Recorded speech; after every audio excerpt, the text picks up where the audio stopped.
Kung may ganito kayong brand ng mini pan, baka nasira din yung inyo. Siyempre kapapatak, nalalagyan ng buhok.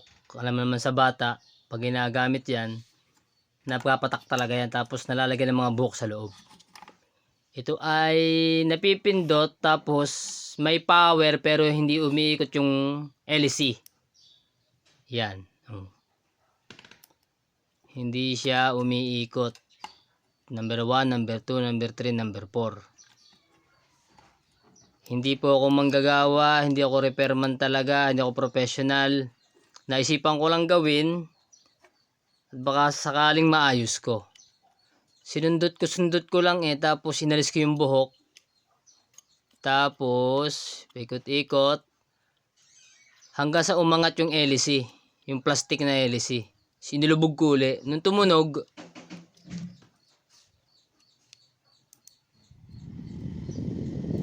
ayun, gumana na. Aksidente lang yung pagkakagawa. At least nagawa. Subukan natin ulit. Ayan, gumagana na. Aksidente lang talaga. Baka lang sa kapapatak, lumuluwag yung LC. Tsaka, naiipit yung mga buhok, nasisiksik sa LC. Yun lang ang dahilan ng pagkasira nito. Nung aking ito.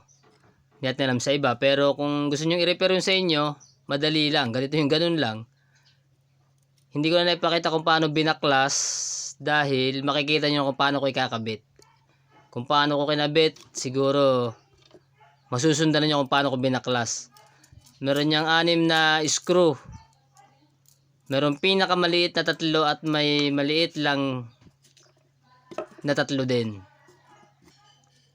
Sana makatulong sa inyo at masundan nyo kasi sayang yung mini pan, ang mahal ng mini pan. Dapat makatagal sa atin yan. Yung pag-assemble, sundan nyo lang. Hindi naman siya mahirap. Kasi sayang talaga kung hindi natin magagawa. Itatapon lang, bibili tayo ng bago. Sayang yung pera. Katulad nito, kung hindi ko siya pinakialaman, hindi ko madidiscover yung pagkagawa sa kanya. Inalis ko lang yung buhok, iniangat ko lang yung LC. Naging okay na. Yan, pag-assemble niyan, madali lang. Medyo matagal yung video kasi nga aksidente yung pagkakagawa.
Uunahin natin yung cover sa loob para hindi matanggal yung ulo.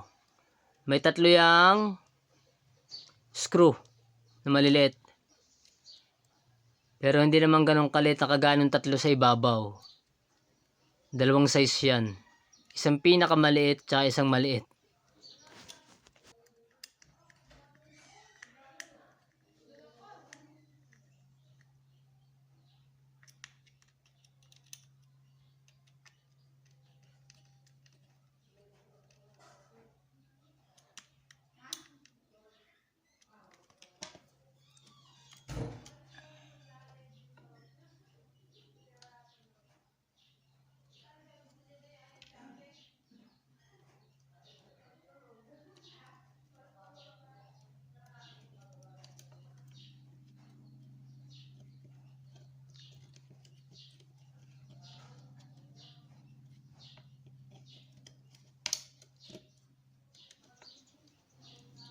Yan.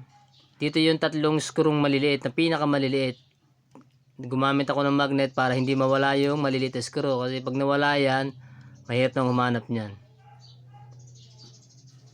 Tatlo yung screw doon sa pinakamaliit na butas.